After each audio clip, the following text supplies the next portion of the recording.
China have been under the umbrella of America for so long, okay? And now they're breaking off. And they're breaking off in a very big way. China is right now very, very rich, filthy rich, okay? But not as rich as America. You need to know that as of right now. But it's filthy rich because of its production power, its industrial capacity. That has already surpassed America and Europe. Europe is just, when I mention America, that goes with Europe and all that, because all European countries right now are all vassals of America. Okay, so America controls everything that's going on right now in Europe, politically, financially, militarily, even socially. Now, China have these BRICS that they are using now to come up strong. Now, these BRICS countries that you're seeing right now, you know, what does BRICS mean? I mean, just let me just say that for those that don't know, BRICS represent B for Brazil, R for Russia, I for India, C for China, and S for South Africa. These are the primary countries, 5 countries that came together to start these BRICS countries as an economic development, you know, club of countries. You know, they're not setting up a military outfit to antagonize, you know, dominate or threaten or whatever. China, you should know, everything China does is business. It's strictly interested in business. It's interested in anything that has to do with goods and services. That's it. Okay? Now, the military part of China is only for its own security. China have very huge military right now, but it's only to secure its territory, not to send it out to protect others, other people. No, or to get into conflicts. That's not the priority of China. Okay, because it's not trying to be the world dominator. America dominates the world through its military power. Now, what China is trying to do is the opposite. China is trying to dominate the world through economics, through financial power, through business. And everybody wants to make money. Everybody wants to profit something. Everybody wants to live comfortably.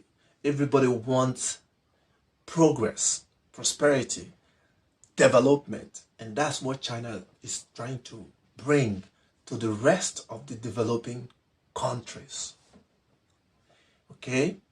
Now, when China started this, a lot of American, you know, elites and European elites did not envision how fast China can achieve its goal. They were negligent in undermining, underrating China's prowess. Okay? China's prowess actually started from Africa. These people are very smart. They started from Africa. They first went to Africa because they know the Western world, they are only interested in getting from Africa, ripping up Africa, because they see Africa as not as intelligent, not as adventurous, curious, you know, interested in immediate development. They know African leaders are very greedy, very selfish. Most of them are very uneducated. Okay? Most of them, they just love power. They just want to be in power. You know, when you've been enslaved for too long, when you finally break free, you'll be power freak.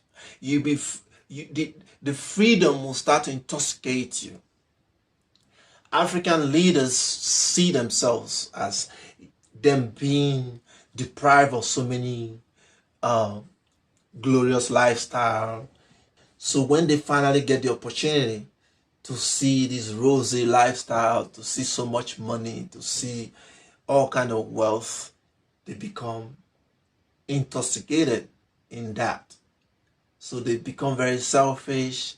They make so much money, steal so much money through corruption, keep it to themselves and for their friends and their immediate family. The Western world don't do that.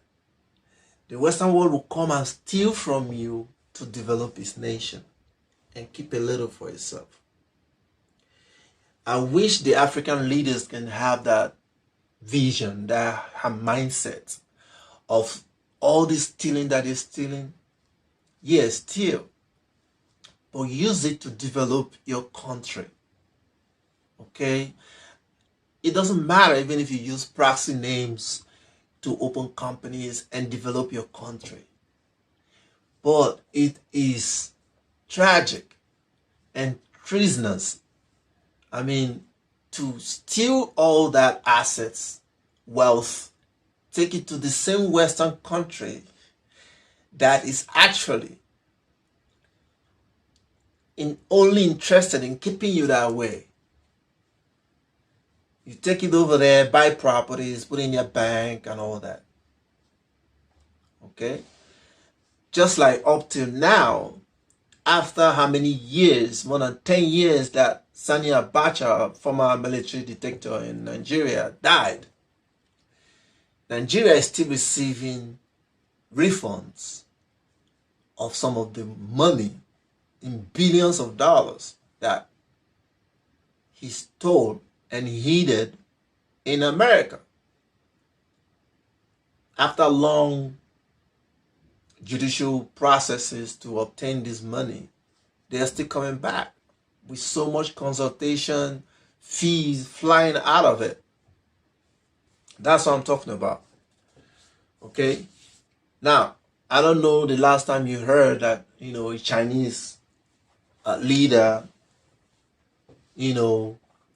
was caught, is being prosecuted for sending like, $10 billion to America or to Switzerland, and being tried. I don't even recall hearing that in the past 30 years or thereabout. But though China has a very strict policy to corruption right now. If you're found guilty of corruption, treasonous activity in China, they hang you or shoot you. You dead. They sentence you to death. So that has gone a whole long way to discourage, to reduce corruption in Chinese politics. Okay? Now they have their own development bank where members of BRICS can go to that bank and take loan for developmental purposes. Not for selfish purposes to steal and all that. No. They will give you loan at the least interest rate. And serious undertakings will be signed to make sure that money is used for the purpose it's being taken for. And they will investigate it. Okay? To limit some sort of corruption that goes on. So, the kind of money you get from that development bank, you can compare that to what you're going to get from IMF or World Bank, where you're going to take a loan and they put clauses on it, give you conditions of how you can get that loan. For you to qualify for that loan, they give you conditions, some policies that you have to change. They will make you to go and change your constitution of your country. You know, some governmental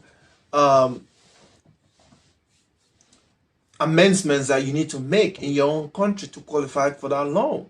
They can even go as far as, you know, tell you who and who not to appoint in your government. They even go as far to influence your social policies in your country. Okay? To get those loans. Now that is a difficult pill to swallow, but a lot of corrupt politicians in Africa easily swallow that. They don't care. You know, they take those loans, they will not develop their country as they should. They steal a whole lot of it. So China have now brought these BRICS and is now portraying these BRICS as the new hope. Okay? Now, African countries, for example, the developing countries, South America, some other countries in Asia, do not qualify to be part of the West, to be part of G7 or G20. Do you understand? So, they still left behind like these miscreants. You know, they still left behind like this, you know, undeveloped nations. But when they need what they need to keep maintaining their position, they go to these undeveloped nations and get their resources to keep them at the level they are while they're keeping you where you are. I mean, imagine one country in Europe, France, a French country, one single country, single-handedly controlling almost all the African countries, the Francophone countries, the French-speaking countries in Africa. One country controlling their finances, their minerals, their politics, and even their social lifestyle. One country. Okay? I mean, you guys must have heard, you know, the EFF leader of South Africa, Julius Malema, serving the French ambassador in South Africa a notice of memorandum, literally giving them quick notice order to free these African countries, French African countries, French-speaking African countries, to free them from these neo-colonial agreements that they had with France. Countries like Benin Republic, Togo, Cote d'Ivoire, Central Africa, you know, all these countries, do you know that all their reserve, financial reserve, is in France, in Paris? And when they need part of that money, they will have to beg for it. They can get as far as maybe 15% of that. And it will be given to them as a loan with interest under strict conditions. Their own money. They will beg to get it, still pay interest on the one they're going to get from it. The rest is still there in Paris. And they are using that to run their country, to fund their country's projects, advancing their developments, while you are there in Africa, still paying interest on your own money. When any minerals or any big project that is going to be done in these African countries, these French-speaking African countries, the French companies must be first consulted and given the opportunity to bid or to bid for the contract, to show interest of running such adventure, such business, such whatever,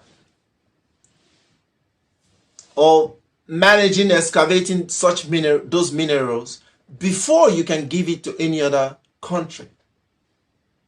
It's only when the French does not show interest in any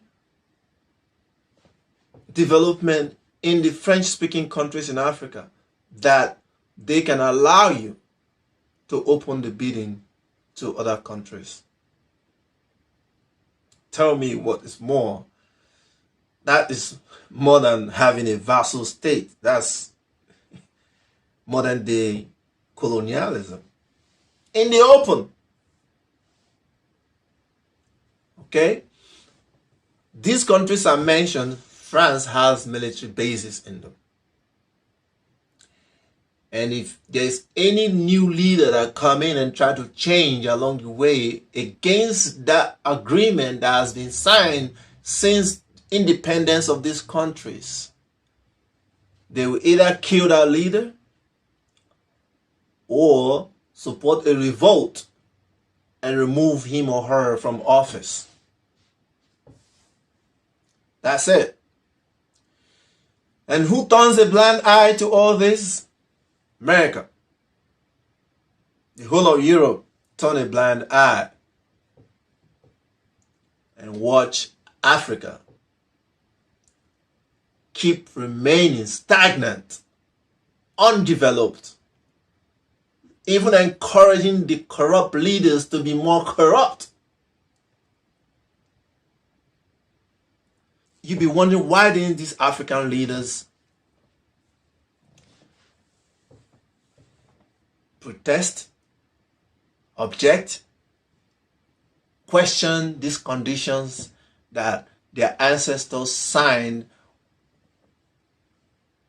to get independence from the French countries? It's because they don't have any alternative. They don't have who they're going to run to. Come on, you know how it is when we're in school. You know, if you're in a class, there's always a bully. Okay? There's always a bully that you always be scared of. You know? Now, if you are in that school or that class at the point you now have a new intake, there's a new student that probably transferred from another school that just got admitted, and this person showed to be somebody that is strong or stronger, bold, confident, selfless, protective, and intelligent. You that is being bullied might want to lean close,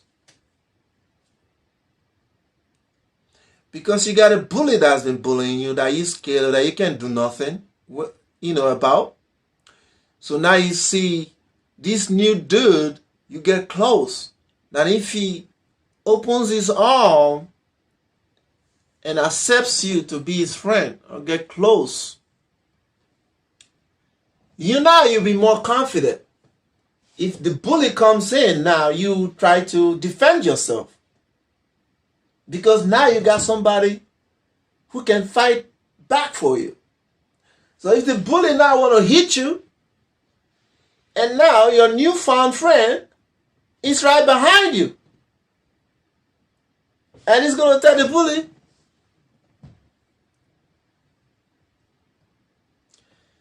the bully understands You don't need to say much, just the expression. And he's going to back off and start yapping, start backing like a dog. Calling you all kind of names, calling the new guy all kind of names. Can even go ahead and make all kind of falsified reports to the principal in this school. You know, if it's a university, to the vice chancellor, if it's a rector or whatever, to get rid of that new intake that is now about to start defending some of his victims. That is what China is right now to African countries and other developing countries. And that is why they are all showing interest in joining this new, being covered in this new umbrella of BRICS. This new development outfit platform where they will have access to developments, they will have access to financial support. They will have access to clear visionary ideas of progressing their country. China is providing that. Okay? Now, forget these ideas that you hear about this death trap, propagandas that the Western countries put out there in the media, that China is setting up death traps in Africa and all the developing countries. I mean, that's a myth. That's just unrealistic. Remember what I told you, when the bully in school sees that his victims are being protected, he's going to do whatever he has to do, say, to defame that one. Make all kind of reports. That's what the West is doing against China. There's not like death trap. Come on, I said it before in one of my posts where I said that African leaders are not stupid. They're smart. They're intelligent. Okay, they just not have been given the opportunity to see the other side. It's just been used to one side. Okay, again, you see that African countries have now, some have gotten the mind to start speaking up, to start acting up, because now they got a new big brother. That if America coughs, they don't have to shiver no more. Before, if America coughs, everybody shiver around the world. Okay? If America coughs right now, African leaders no longer shivers. The whole developing countries no longer shiver. Even in South America, they no longer shiver. I mean, just look at Mexico leader AMLO, the new Mexico president. Mexico, that's how they pronounce it in Spanish, but in English it's in Mexico. Okay? President AMLO, see how he's being defensive against America, condemning American atrocities, policies against Mexico that he sees as being tragic and unfortunate and horrible. Okay? What's giving him that might? What's giving him that courage to actually talk back to America, knowing fully well America can just flip, can just click your fist like this and get you off office? But no, it's no longer as it used to be, because it's got China now. It's got Russia. So China have brought these BRICS as an umbrella and is bringing these developing nations to come under, because they will be protected financially, militarily, and socially. Okay? When you come to the military part, you see that China is another bloc to be reckoned with. I'm not even talking about Russia. Russia is just on its own. As you guys know, Russia has the most sophisticated weapons in the world. I mean, I'm talking about military weapons. Russia has the most sophisticated, the most advanced, putting America and the West like 10 years behind. And they did this within a short period of time from 2014. That's why they actually got into this endeavor after the Ukraine Maidan coup was,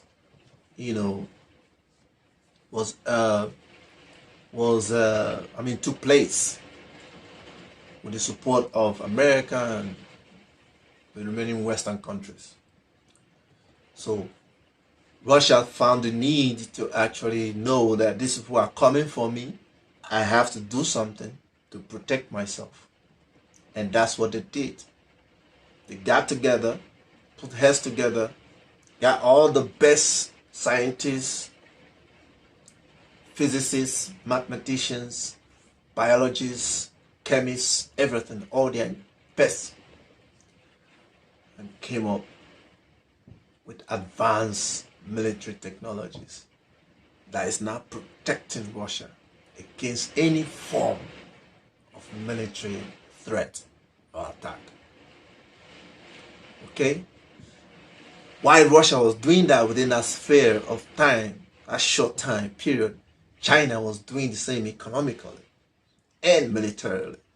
And you see, people don't know a whole lot about this. A lot of people, a few people do know, the intelligent ones do know that China and Russia has been working together for a very long time, sharing ideas.